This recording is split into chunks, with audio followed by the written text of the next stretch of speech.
Facebook ആഡ്സിലേക്ക് എത്ര amount spend ചെയ്യണം? സാധാരണ ഒരുപാട് ആൾക്കാർ ചോദിക്കുന്ന ഒരു ചോദ്യമാണ്.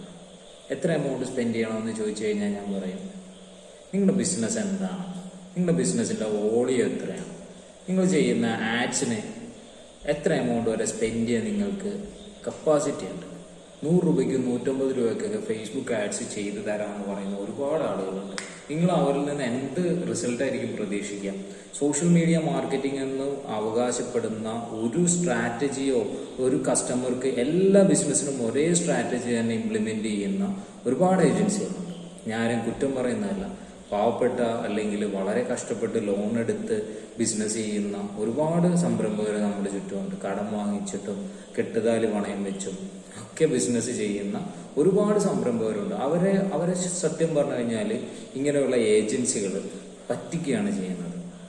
വളരെ വിഷമത്തോടുകൂടി ഞാൻ പറയട്ടെ, ഒരിക്കലും അങ്ങനെ ഒരാളുടെ കയ്യിൽ നിന്ന് ഇപ്പോൾ 100 രൂപ 150 രൂപ 1000 രൂപ 2000 രൂപ എന്നൊക്കെ പറഞ്ഞിട്ട് പേയ്മെന്റ് വാങ്ങിച്ചിട്ട് ചെറിയ എമൗണ്ട് ആയതുകൊണ്ട് നിങ്ങളോട് ഈ തരുന്ന പേയ്മെന്റ് തരുന്ന ബിസിനസ്സുകാർ പലപ്പോഴും സഹിക്കാറാണ് പതിവ്, അല്ലേ? ഒരിക്കലും ആ ഒരു ചെറിയ എമൗണ്ട് വാങ്ങിച്ചുകൊണ്ട് നിങ്ങൾ ഒരേ സ്ട്രാറ്റജി, നിങ്ങൾ എത്ര എമൗണ്ട് സ്പെൻഡ് ചെയ്താലാണ് ആ കസ്റ്റമർക്ക് യഥാർത്ഥ റിസൾട്ട് കിട്ടുക എന്നുള്ളത് ഐഡന്റിഫൈ ചെയ്തിട്ട് ഓപ്പണായിട്ട് അവരോട് പറയാം. ഒരു കസ്റ്റമറോട് നിങ്ങൾ ഓപ്പണായിട്ട് പറയാം, നിങ്ങൾ എമൗണ്ട് പെർ ഡേ 1000 രൂപീസ് നിങ്ങൾ സ്പെൻഡ് ചെയ്താലാണ് നിങ്ങൾക്ക് നല്ല ലീഡ്സ് കിട്ടുള്ളൂ, നല്ല ക്വാളിറ്റി കിട്ടുള്ളൂ എന്നുള്ളത് ഓപ്പണായിട്ട് തന്നെ കസ്റ്റമറോട് പറയാം. അതേപോലെ തന്നെ എനിക്ക് ഈ ബിസിനസ്സുകാരോട് പറയാനുള്ളത്, നിങ്ങൾ ഒരു ഏജൻസി നിങ്ങളെ ഈ പറഞ്ഞതുപോലെ ആഡ്സ് ചെയ്ത് തരാം എന്ന് പറഞ്ഞിട്ട് പാക്കേജ് ഇൻട്രൊഡ്യൂസ് ചെയ്യുമ്പോൾ നിങ്ങൾ മനസ്സിലാക്കേണ്ട ഒരു പ്രധാനപ്പെട്ട കാര്യം എന്ന് പറയുന്നത്, ഓരോ ബിസിനസ്സിനും ഡിഫറെന്റ് ആഡ് സ്ട്രാറ്റജിയാണുള്ളത്.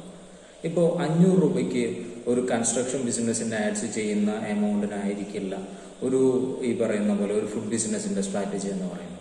അപ്പൊ നമ്മളുടെ ബിസിനസിനെ കുറിച്ച് ആദ്യം ഐഡന്റിഫൈ ചെയ്യുക.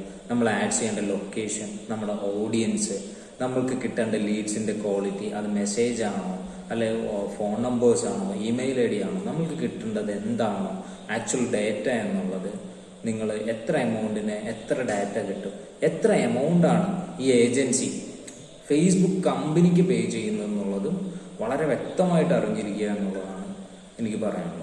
അല്ലാതെ ഒരിക്കലും നിങ്ങൾ വഞ്ചിക്കപ്പെടാൻ പാടില്ല. എനിക്കറിയാം വളരെ ബുദ്ധിമുട്ടിയാണ് ഇന്നത്തെ കാലത്ത് ഓരോ സംരംഭകരും മുന്നോട്ട് പോകുന്നത്.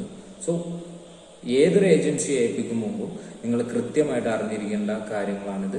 എത്ര എമൗണ്ട് ആണ് ഈ ഏജൻസി ഫേസ്ബുക്കിന് സ്പെൻഡ് ചെയ്യുന്നത്, നിങ്ങൾക്ക് കിട്ടുന്ന റിട്ടേൺ ഓഫ് ഇൻവെസ്റ്റ്മെന്റ് എത്രയാണ് എന്നുള്ളത് കൃത്യമായി എൻഷുർ ചെയ്യുക എന്നുള്ളത് വളരെ ഇമ്പോർട്ടൻ്റ് ആയിട്ടുള്ള കാര്യമാണ്.